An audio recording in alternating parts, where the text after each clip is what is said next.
Welcome to the Night Tube. I'm Stephen Knight. It's a great pleasure to welcome the return of campaigner, writer Julie Bindel. Julie, how are you doing? I'm very well. How are you doing, Stephen? Lovely. It's nice to see you. I mean, we were both at the Battle of Ideas in October, and we didn't get to speak, but I was on a panel about the gender wars. I think Bev Jackson was on there, Joe Phoenix, and just before we started, there was a little bit of a buzz in the room that there were a few trans activist interlopers in there, and part way through the panel, I glanced over and you're getting into it with somebody on the floor who's following people around with cameras, and I think security had to intervene in the end. Can you remember much of that? What the hell happened? Well, I mean, I'd like you to rephrase the fact that I was getting into it with somebody on the floor because it sounds a little bit rude. But, excuse me.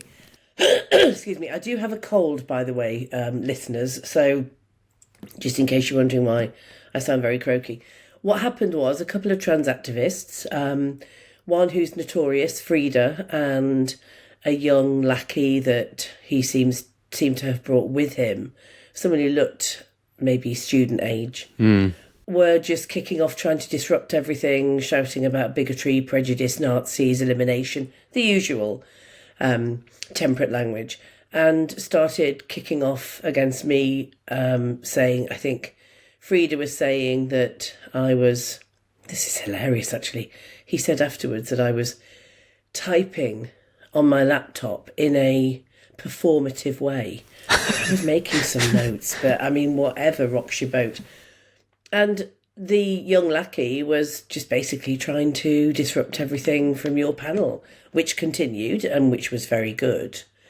But it was a little bit distracting for a few minutes. Security then got hold of I think both of them, or maybe Frida followed the lackey out, where they continued to harass delegates and speakers from outside, including following me around when I was waiting for a cab to get to the station later on. So they were determined to cause some waves, but I mean, it was a great event and nothing was going to spoil it. Yeah, I mean, it was interesting to note that I think Simon Calvert, who was also on my panel, managed to speak completely uninterrupted, and then I think they waited for the first female panelist to start speaking before they started disrupting.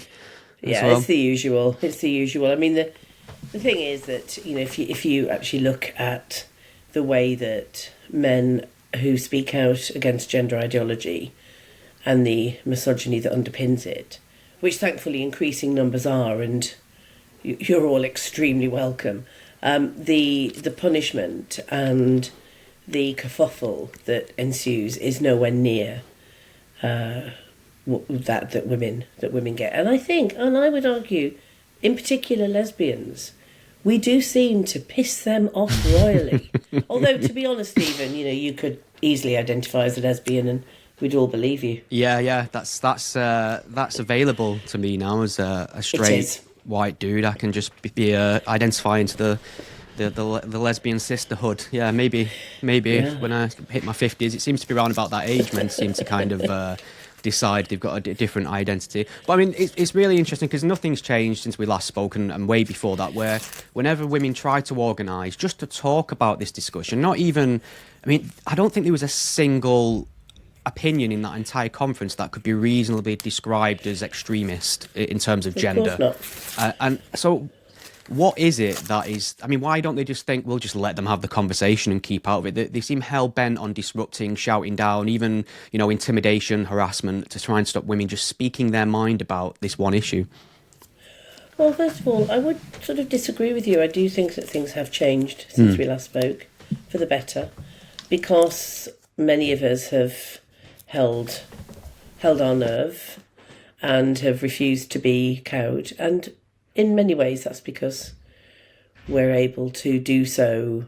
We have support, we have legal representations if we take cases, we can feed our children, all of the things that women worry about when we speak out about this kind of stuff. Some of us are in a better position than others, but even so, because of our steadfastness and because of growing awareness amongst the liberal elite, many of whom are now being forced to wake up and get their heads out of the sand, they clearly went along with all of it to start with and just thought we were mean and unkind. But I think as soon as you bring children into the equation and the medicalisation and disruption to happiness and the life of children, then people get a little bit concerned. I mean, adult women, who cares? Who gives a damn?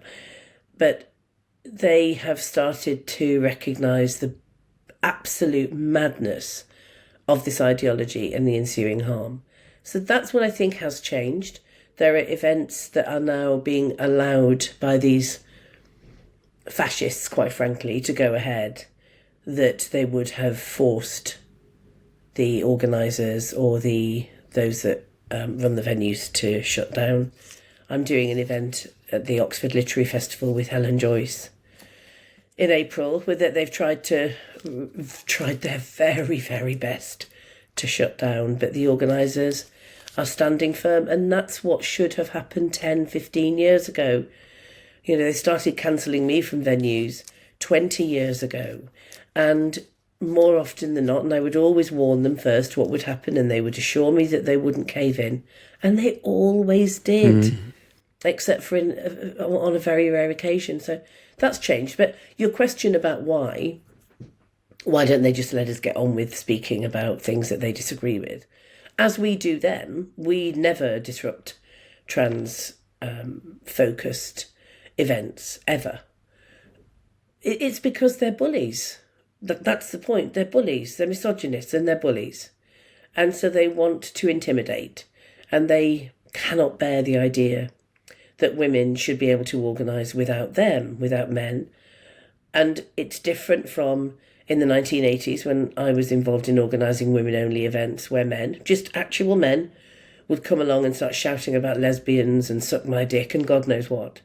And I mean an extreme group of misogynistic men. I don't just mean any men off the street. Most men just fully accept that women organise autonomously, and that's that. And now, of course, this lot, you know, you dye your fringe blue and start using some kind of kinky pronouns, and you're seen as on the right side of history, but they're still the same old misogynists.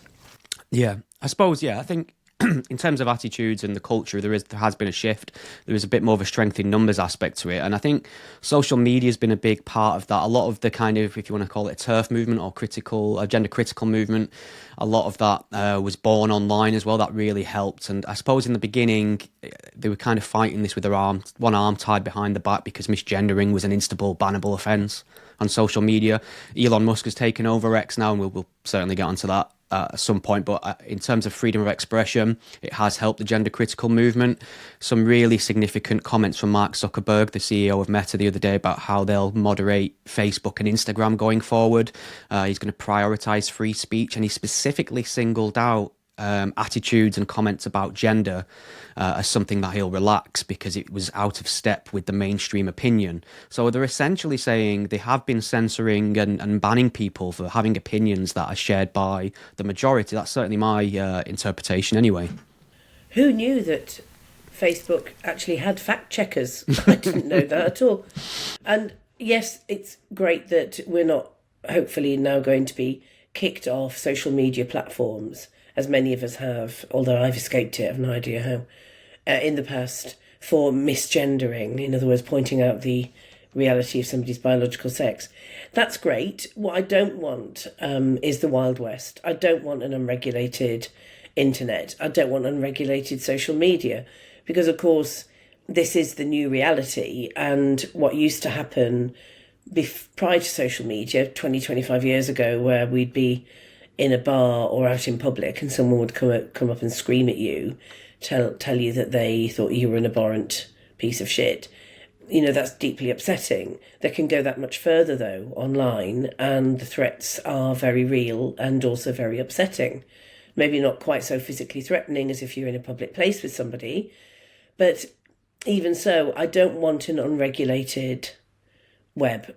However, I think what has been regulated has been cherry-picked, and the police and others have been led by the blue fringe lunatics, and they have somehow convinced whole swathes of people and institutions that those of us that speak out against this madness are out to obliterate them.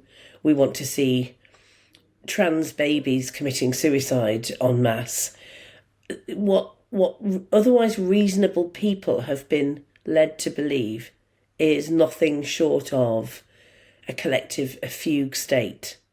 So I'm glad that now things are starting to shift in that direction. Yeah, it feels like once you can speak freely about this without any sort of, serious consequences to your livelihood and safety, the game's over, really. But, I mean, let's keep in the realm of social media here and talk about Elon Musk, because he's kind of turned the news cycle and British politics upside down in the last few weeks by sending a few tweets, which is incredible, really. To put it incredibly charitably, he's drawn attention back to the grooming gang scandal in the UK.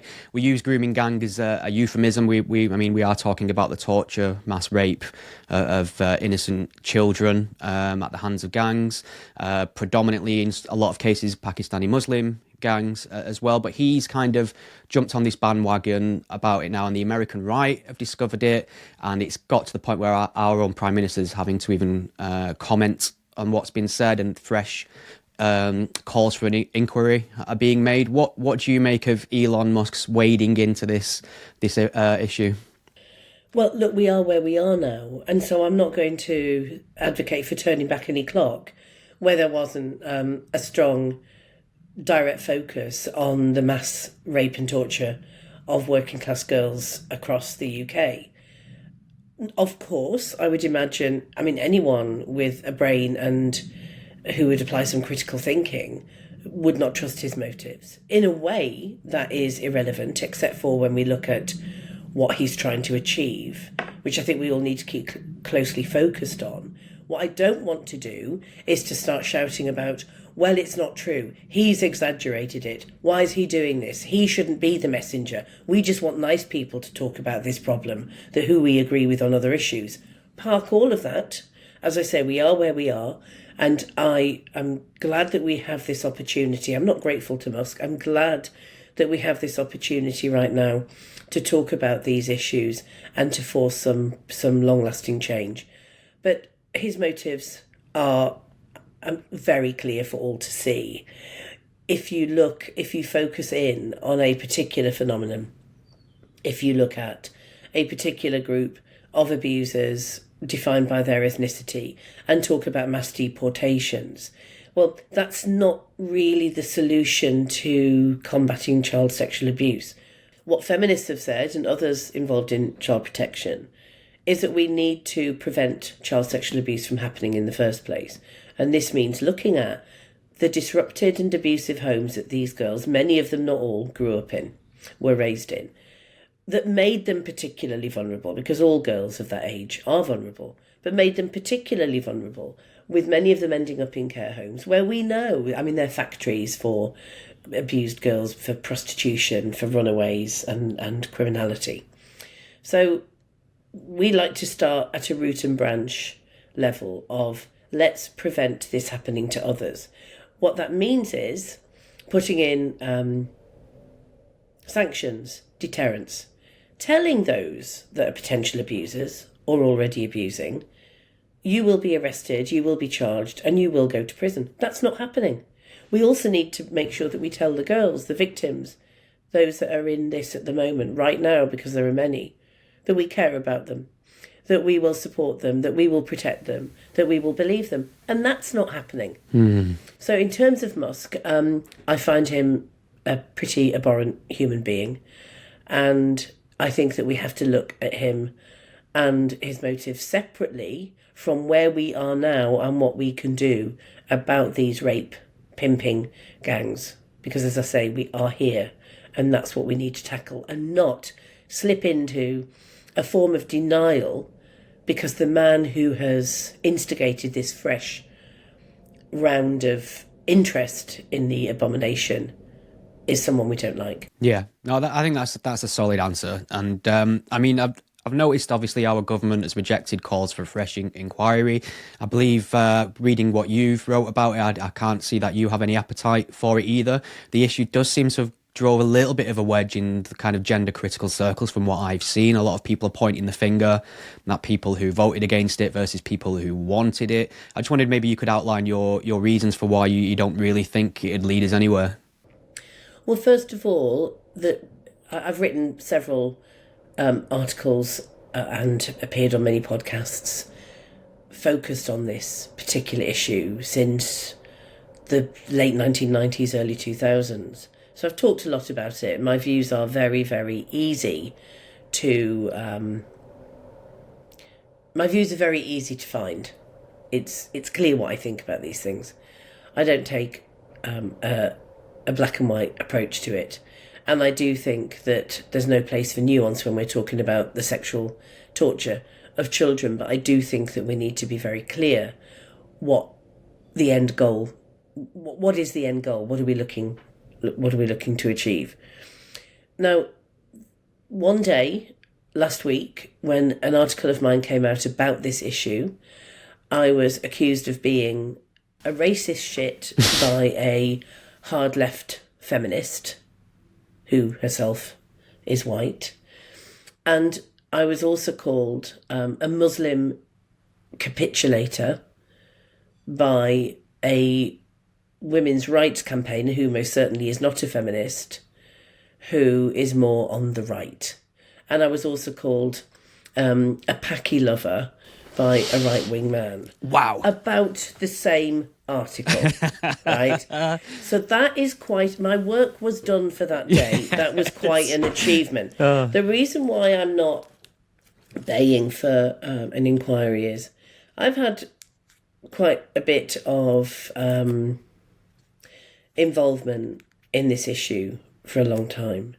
I know many of the victims and the survivors. I know many of those involved on the right side of this. So the whistleblowers, those that have tried to elicit change, the lawyers that have represented many of the victims and their families, and the prosecutors that have tried to get these men in prison. So I'm quite well versed in the whole process of inquiries. And I'm also very well versed in the process of inquiries per se when it comes to tragedies, when it comes to atrocities and terrible things that happen, from the Stephen Lawrence inquiry right through to this issue.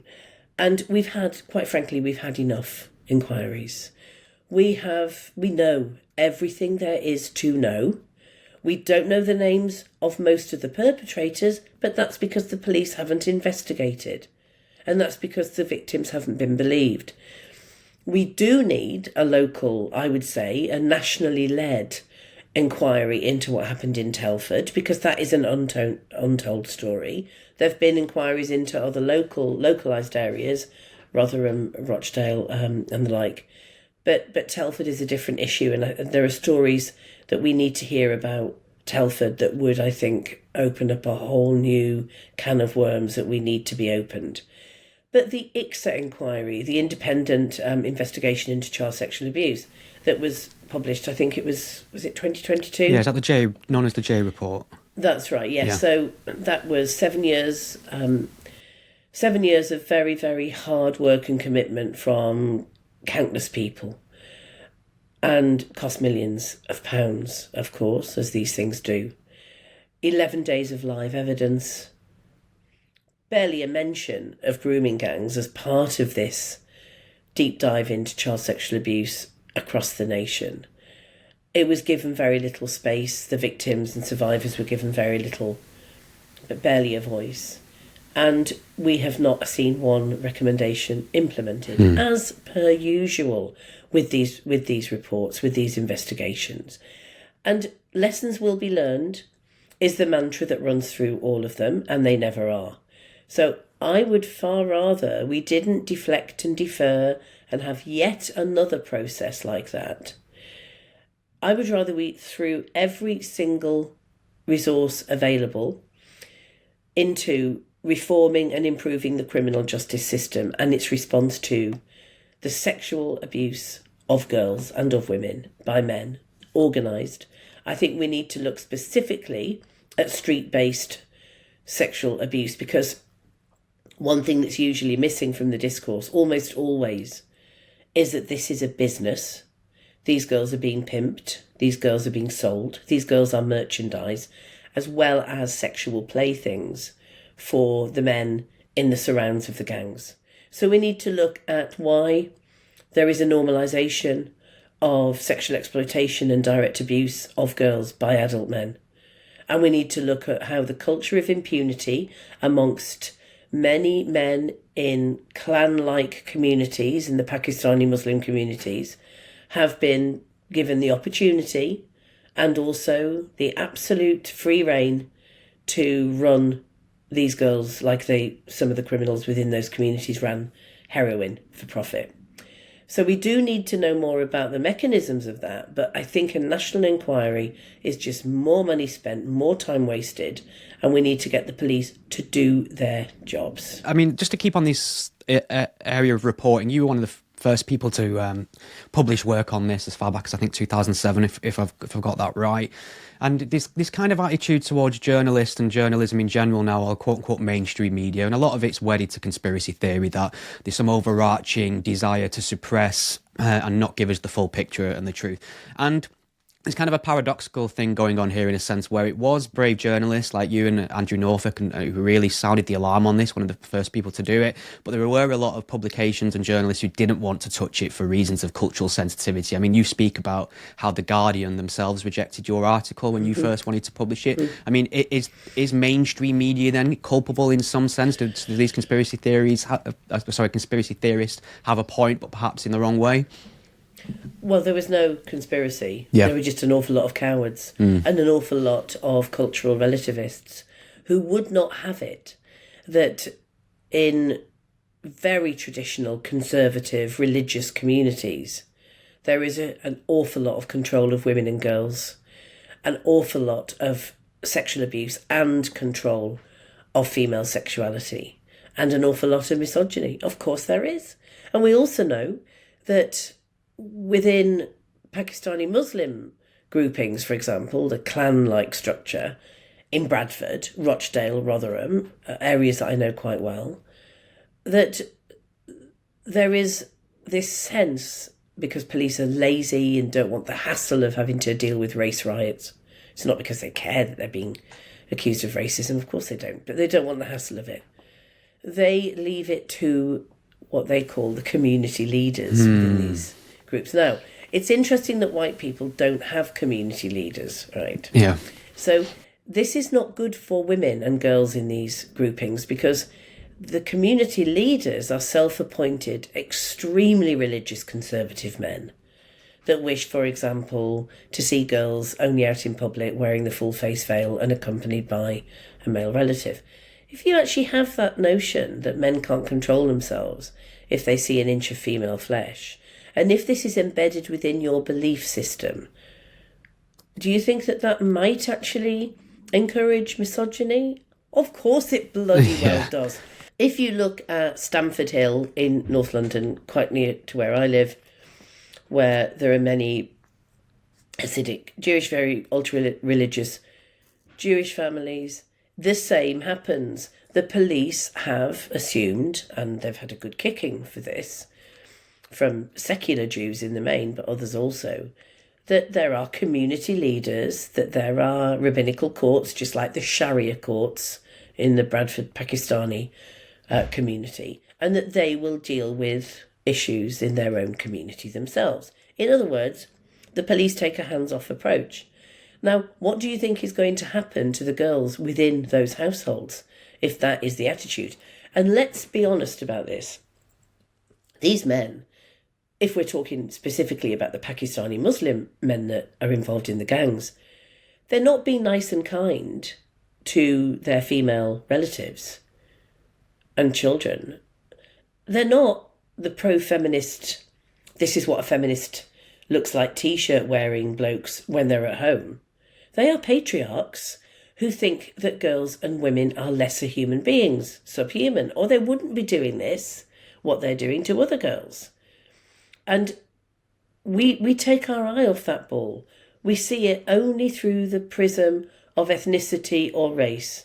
We don't look at the underpinning misogyny that's inherent, which is, I would argue, way more extreme amongst Islamists than it is, for example, secularists in North London. I mean, it's embedded within that. It's the permission given to these men to behave in this way, and that's the relevance of race. But to go back to your original question, and I'm sorry for waffling on, it's not a conspiracy in my view. The mainstream media, have good and bad reporters, good and bad publications, which you know, but there are an awful lot of cowards who really didn't want to rock this boat because they would then be accused of racism. And they also have convinced themselves that all cultures are equal, that somehow all women living in the UK are treated equally and given equal rights, and that just is not the case. Yeah. It's really funny what you say about community leaders. My friend and occasional co-host Iram, she's a secular Muslim from like a Pakistani background, and she hates this idea of community leaders speaking on behalf of the community. I think she calls them weirdy beardies, which I quite like. But yeah, there's a lot of secular liberal Muslims who are just as pissed off about these, self-appointed community leaders as anyone.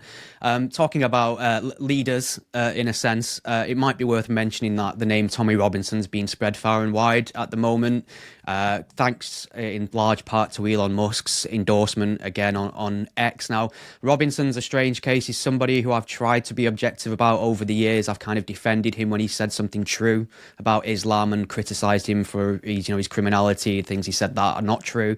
And I think you will have noticed this, I would imagine more than anyone, his supporters are some of the worst human beings imaginable when they come for you on X, when you voice an opinion against him, when you don't accept that he's the prophet Tommy and he's responsible for emancipating the grooming gang victims and spreading the truth. There's this weird narrative around him now that he's solely responsible for bringing this issue into light, and that must really piss off people like you. I just wanted to get your thoughts. Robinson has done nothing but harm when it comes to the girls that have been victimised by the grooming gangs, and he's had a very, very negative effect on the entire discourse around this. And I don't mean because it's far more polite to pretend that ethnicity hasn't played a role when it clearly has. He almost disrupted a criminal trial where several perpetrators would have gone free because of the fact that he, with his actions, was prejudicing the jury. So that's how much he cares about this issue. Now, about a year ago, it was the 20th anniversary of the disappearance of a 14-year-old girl called Charlene Downs. She disappeared from Blackpool. And in fact, she disappeared in 2003, in November 2003. And it was that story that I then looked at, started digging around about. The police had uncovered, by investigating her disappearance, she's never been found, that she had been sexually abused and used by so many men by the time that she gravitated towards the local takeaways in a backstreet area of Blackpool, which is, in general, a shithole. Yes. It's a terrible place. And it was known as Packy Alley by some of the locals because it was run by, all of the takeaways were run by men who, interestingly, I don't think any of them were from Pakistan, but the usual routine from Jordan, from elsewhere in the Middle East, North Africa. Anyway, so she had already been abused by countless white men that one of her male relatives had brought back from the pub for a few quid. She'd been horrendously abused and neglected in the home. So Charlene, by the time she was abused by these men, these foreign men, was already just so abused and traumatised. Anyway, Charlene went missing one night, and I started talking to police about the endemic child abuse in the town of Blackpool. And they'd uncovered the worst evidence, imaginable. But they should have been looking for that beforehand. It was there in plain sight. This is what piqued my interest in the issue of organised abuse. So I took this story to The Guardian and asked if they would run it, and they said that we'd be seen as racist. So that's the whole of the story. Further down the line, of Charlene's disappearance and the publicity that I desperately tried to get in the liberal media so that people could see that this is something that we don't need to be afraid of tackling. And in the end, it was run in the Sunday Times magazine, which was great. They gave it a great spread. The British National Party, a far-right racist party, had taken up the issue because the left Liberals had given it to them. They were able to completely control the narrative almost. Charlene Downs was the victim of these foreign, dark men that had disposed of her body by grinding it up and putting it in kebab meat. All completely untrue. We have no idea who murdered Charlene. What we do know is that she was murdered by at least one of the men that was abusing her, and that could have been anyone in the town. So the British National Party took up the issue. Then Tommy Robinson did the same. So he was in contact with the Downs family, and he was at the 20th anniversary of her disappearance, as was I. I was writing about it for one of our nationals in summer last year. And he was there with a load of his boneheads. And as far as he was concerned, this was all about these dark foreign men taking our children, stealing our children, abusing our children. He was there to capitalise and to do his faux journalism on the piece. And he was so deeply unpleasant, so aggressive when I tried to challenge him outside of the memorial event. He was utterly vile, and his goons were quite threatening, and I was frightened. Yeah. And it takes quite a bit to frighten me, but I was scared. So he doesn't give a damn about the abuse of women and children. He possibly would if they're his property, but he really doesn't care beyond that, is my view. And he has done endless harm to this cause because it has put many, many people off wanting to speak out about the specifics of Pakistani Muslim grooming gangs. He's tainted that issue, that topic. We should speak about it nevertheless and not let him control any of the narrative, but he has done harm. Yeah. I mean, how do you feel about, say, I mean, I noticed that you contribute to The Spectator a bit, and obviously Douglas Murray's a regular contributor. I think he might be an editor there. And he has a kind of different view on Tommy Robinson, which is kind of frustrating to me sometimes, but I can kind of see where he's coming from. How do you feel about that kind of Douglas Murray opinion that really we're kind of looking in the wrong place when it comes to Robinson, and we really should be more grateful for the him banging the drum in the sense and bringing it to the forefront when others were ignored? I think Douglas Murray has a perfect right to his opinion about Tommy Robinson. Tommy Robinson is there in plain sight. I think he's fairly good at presenting himself as little lost boy, misunderstood, working class from Luton. I just want to protect my community. We can all make up our minds on Tommy Robinson by what we can see. And that is all I'm going to say. Yeah, it's a good answer. There is a kind of victim complex around him and his supporters, this idea that the state is constantly trying to persecute him in ways that they wouldn't in the direction of other people, when really he just consistently breaks the law in very serious and obvious ways, and the consequences of that are kind of inevitable. I spend a lot of my time trying to explain contempt of court to people online, by the way. Exactly, and contempt of court and sub judice, which Americans tend not to understand because they don't have sub judice laws as we do. So you can have a live trial with jurors watching TV, and a guest on a TV programme during a live trial can say, I know that he's guilty because I heard my friend saw him do something. I mean, they honestly... Yeah, it's the Wild West, isn't it? It's totally the Wild West. But, I'm not against at all... political agitation, and where appropriate, in a non-violent way, breaking the law. I've done it myself. I've done it in order to draw attention to atrocities when I was younger a fair few times, and was collared by the police and gave my justification, which is that I was doing whatever it was I was doing, spray painting or, I don't know, putting cement down the toilets of a porn cinema was my favourite. That I was doing it to draw attention to worse crimes. And occasionally that defence worked, and it certainly wouldn't these days. So I don't have a purist attitude towards breaking the law. Absolutely not. But I think if you're doing that and it's a contempt of court issue or a sub judice issue, you have to think very carefully about why you're doing that, because it's clear that it would be your own self-publicity and self-righteous posturing which would disrupt the legal system and would disrupt justice, and that is unforgivable. Yeah, I would submit that live streaming yourself outside the court shouting the word nonce at defendants isn't especially valuable journalism. As fun as one might find it to do it, sure. I mean, just to go back to your excellent and brave work right at the start of all this in terms of the Blackpool scandal.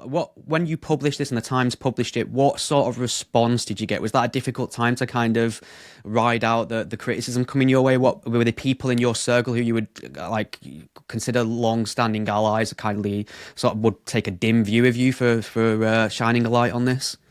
None of my long-standing colleagues or friends would have taken a dim view, because I'm lucky to be friends with some great feminists and other human rights campaigners, all of whom have got their heads screwed on, and none of them are cowards. But I was already 3 years deep into being attacked by the trans activists in 2007, when the Times published the piece on the grooming gang scandal. And the very same day that it came out in the Sunday Times, I was added to a website called Islamophobia Watch. Oh, I remember. Which was, do you remember that? It was set up and run by two white hard leftist men who decided that any criticism of Islamists, Islam or Islamic practice was Islamophobia. Now, you and I both know that the word Islamophobia isn't a real word. It's made up. It's got a political meaning. It doesn't exist. Islamophobia, what does it mean? It means that you criticise Islamism. Well, how on earth is that a phobia? I would hope everybody would look at Islamists and Islamism and criticise it, because quite frankly it's extreme, harmful and bonkers in the way that I would criticise Opus Dei or some of the Haredi practices amongst Orthodox Jews. Yeah. It's bonkers. So it's obviously highly politicised and not in a good way. So there I was added to this list.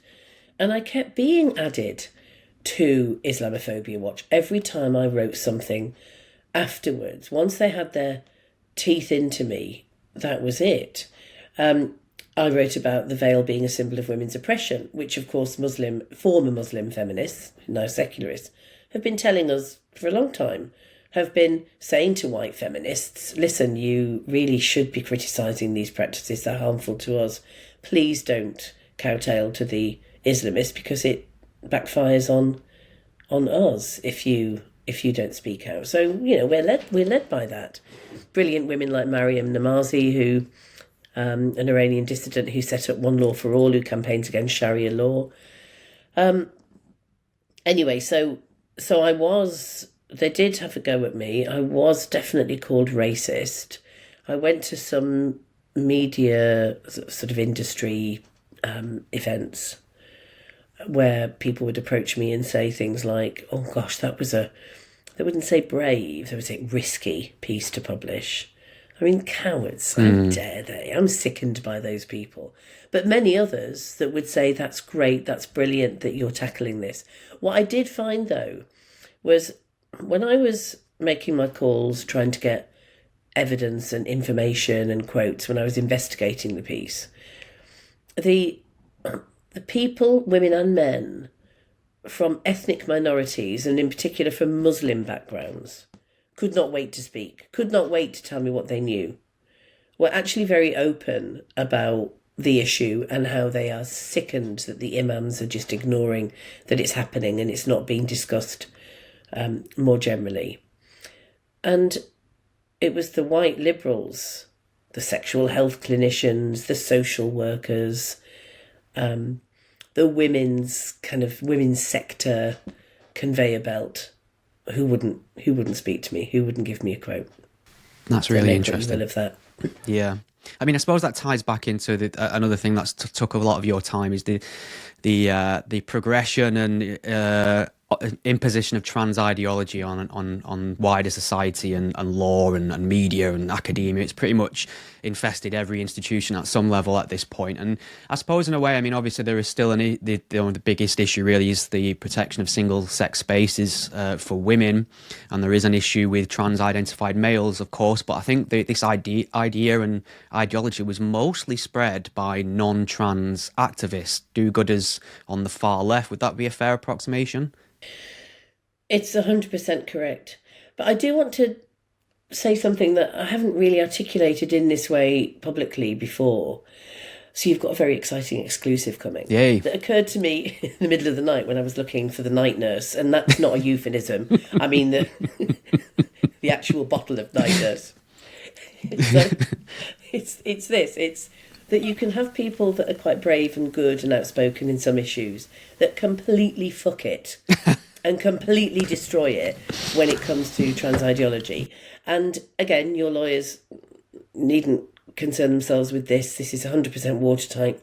So Sarah Champion, who is a member of Parliament, who spoke out against the rape pimping gangs and wrote a piece in The Sun just laying out the facts about the ethnicity of large groups of these offenders in particular locations, and was pretty much, pushed out of her cabinet role at the time, or shadow cabinet role. Either way, she was punished for speaking out. She's a Labour member of Parliament, who I know because I've seen her at events where she's been speaking out against organised sexual abuse of girls. And she knows my track record on all of this. And sometime back in 2017, I published a book which was and remains the most definitive, thoroughly researched and evidenced book on the global sex trade. And I worked it out, I travelled 168,000 miles to research this book. It did extremely well and is still doing well. And it's a really helpful tool at looking at how commercial sexual exploitation exists and thrives across the planet in all its different manifestations. And at the time, Sarah Champion was involved in one of the scrutiny groups in Parliament on the sex trade. And she told a close colleague that they couldn't have me speak. And I would have been absolutely 100% the perfect person to give evidence at this scrutiny because of my views on the trans issue. So she was willing to dismiss an entire body of work that was 20 years in the making, a solid piece of evidence that had been used far and wide to convince governments, for example, that legalisation of prostitution is not the answer, you name it. It was used in a beneficial way, but not for her, because she decided that having me speaking in public with her aligned to it on the same panel might taint her on the trans issue. Now, isn't that morally reprehensible? I think that is a scandal beyond belief that this could matter to her more than the bigger issue at hand that was about the harm to women and girls in the sex trade. That is really shocking, especially for somebody who understands what it's like to be smeared and maligned for speaking the truth. It is kind of shocking. I mean, is there a number of people amongst us who are really worried about being thought of as being the bad guy? I mean, that doesn't factor into there's kind of no filter between brain and mouth. I think that's my issue. And if I think something's true, I never stop to think about, will this make me seem like a bad person? I mean, there's too many people who care far too much about reputation and being thought of as good. And good in what way? Yeah. So Sarah Champion, good in the fact that she believes that men can become women and therefore should have the right to be in prison or hospital wards or changing rooms with women, and all of a sudden that's good, compared to standing up and saying we've got this empirical evidence that that will convince you ministers that we mustn't decriminalise pimping in the UK. So she'd rather be seen as good by supporting some madness that affects children and all women in the most negative way, but not be seen as a good person for standing firm and saying Julie Bindel's body of work on the sex trade, is impressive and we need to have her evidence. So it's pure cowardice. And they are absolutely filtering themselves in a way that measures not whether they honestly do feel that they're being good or bad, but measures the flack that they will get if they take this road and from whom. And the trans activists have held the ground and have had all the power for so long. It's slipping away now, but they held all that power because cowards let them get away with it. And that includes many of our members of Parliament, and in the Tories as well as Labour. The Greens, we know. The Lib Dems are a load of perverts. I mean, I haven't heard about them for a long time. The Greens are just absolutely certifiable bonkers. Yeah, no, I agree with that. And I mean, it might, with the time we've got left then, it might be fun just to get into a good kicking of pink news, because I know you've had your moments with them. I think there was some sort of legal thing that you don't mention very often that you might want to outline for us. Never mention. I'm sorry, I'd rather you didn't bring that up, but I'll talk about it if you make me. Well, they've been front, right and centre of the news, right at the centre of kind of a sexual abuse and scandal at the workplace. The allegations that they've denied, of course, but I think what's significant about this was that it was our state broadcaster, the BBC, who did the exposing of it. And I think I joked at the time that it was strange for them to take 5 minutes out of reporting on drag queens to do some actual journalism. Yep. What do you make of all this? Because, I mean, Pink News, to put it very mildly, have been very unkind towards people like you, specifically the gender critical movement. They wrote an article smearing me once. Either I don't think anyone's escaped the smear machine at Pink News. If you have escaped it, you need to look very hard at what you've been doing. Up you your game. need to look very hard at whether you've been useful to society or not. Because if you've escaped it and you've got any public profile, shame on you.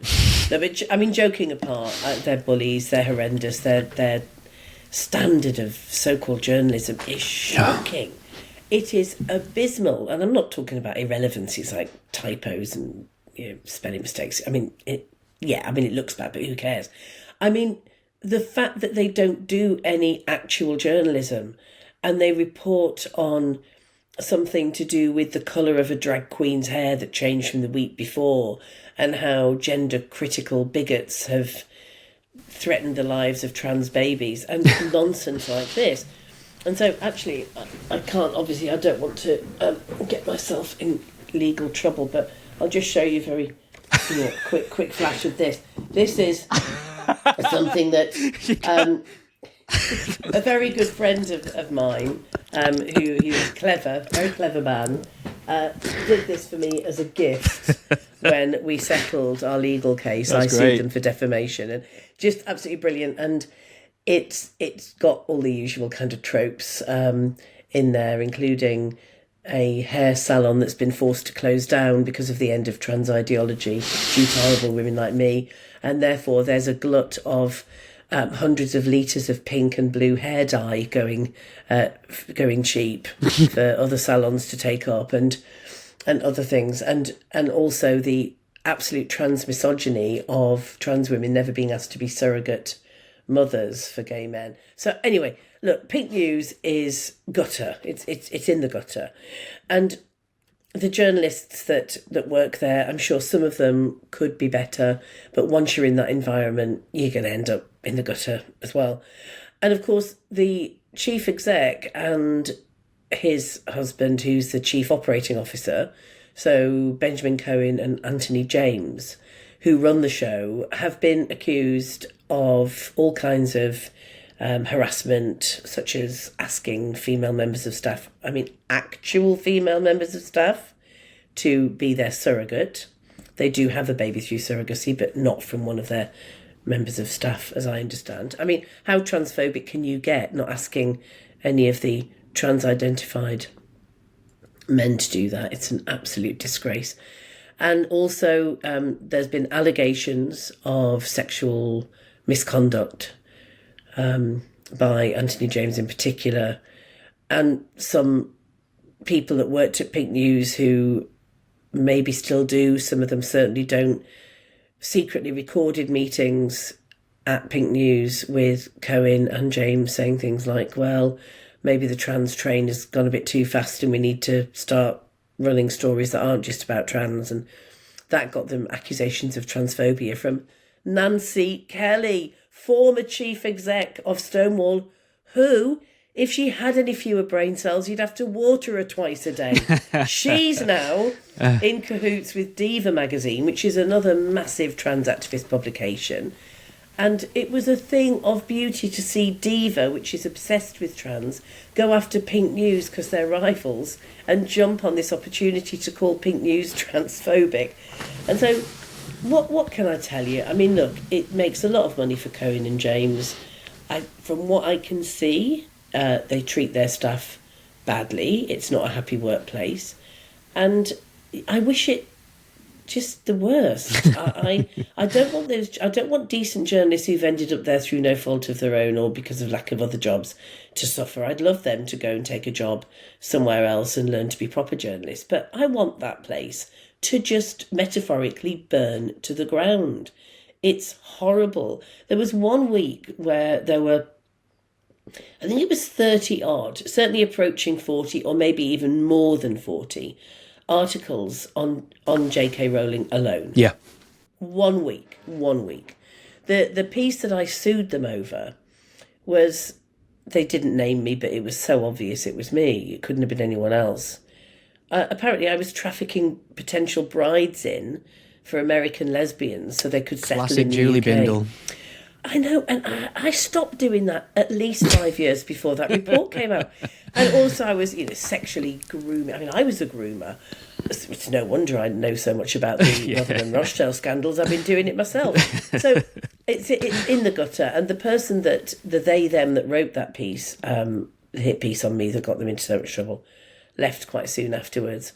And the senior journalist that was really egging Cohen on, because of course I had someone close to Pink News feeding me about the information, he was egging Cohen on, saying, do not settle, do not, that'll destroy our brand if you cave into that woman. He also left. So I think that they've really shot themselves in the foot. They were forced, before I took the case against them, probably about a year or so earlier, they were forced to apologise to Joanna Cherry, the former MP, the Scottish National Party, when they made absolutely untrue defamatory remarks about her being investigated by her own party for homophobia. Jo Cherry, who's been an out lesbian campaigner since the 1980s and makes speeches, brilliant speeches about lesbian rights in Parliament. So I think that their day will come and I will be very happy. I'll be sitting there rubbing my hands with glee, reminding everybody on X that I did actually sue them. Yeah. Just in case anyone doesn't know. That's great. I mean, you really do only have to set your watch for organisations like this when they behave in such a dishonest manner and then claim a kind of holier-than-thou moral authority. Right. You know that there's a scandal in the post. I mean, what was really made perfect sense watching this BBC expose was this idea that staff there were pressured to pursue things that would generate clicks and revenue, things that were TikTok friendly, right, and maybe more important stories or things that would have been useful to the quote-unquote LGBT community were being put aside for the latest Joe Rowling piece, which I noticed when I wrote a Substack on this when Pink News made the news, and I did a key search of J.K. Rowling on there, and it was something like 760 stories on this one woman for having an opinion, which is pretty. I mean, that it's harassment essentially, really, isn't it? And you'd think if someone wasn't as big as J.K. Rowling, you probably wouldn't be able to withstand that amount of public harassment and smearing. I mean, it's just sadistic, and surprise, surprise, this publication or this media platform spends most of its time going after and defaming women who are fighting for the rights of other women, fighting against male violence and misogyny, end up being accused by their own staff of misogyny and sexual impropriety. Now, obviously, we will await the conclusion to this because there's been no criminal charges brought. So obviously there's been no criminal trial. There's been no employment tribunal. So all we've got at the moment are allegations, and we've got a number of those, more than 30. that the BBC, good for the BBC actually, reported on. So, this isn't just the odd former employee tittle-tattling. This is a bank of evidence that does need further scrutiny, and that scrutiny is forthcoming. So, as I say, I wish the very worst for them, and I await with some trepidation, because I really would love to report on any kind of employment tribunal that might come out of this. It would be really fascinating and interesting, I think. Yeah, we'll watch with bated breath. I might even get snacks. I don't know about you.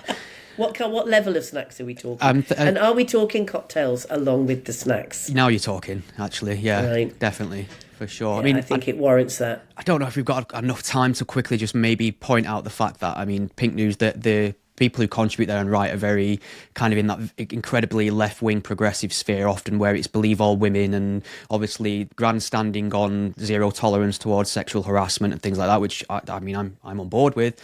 But then when the two main men of your organisation are in the spotlight for these things, and you continue to contribute to the publication in general, have they got some culpability here in terms of walking the walk of the way they speak?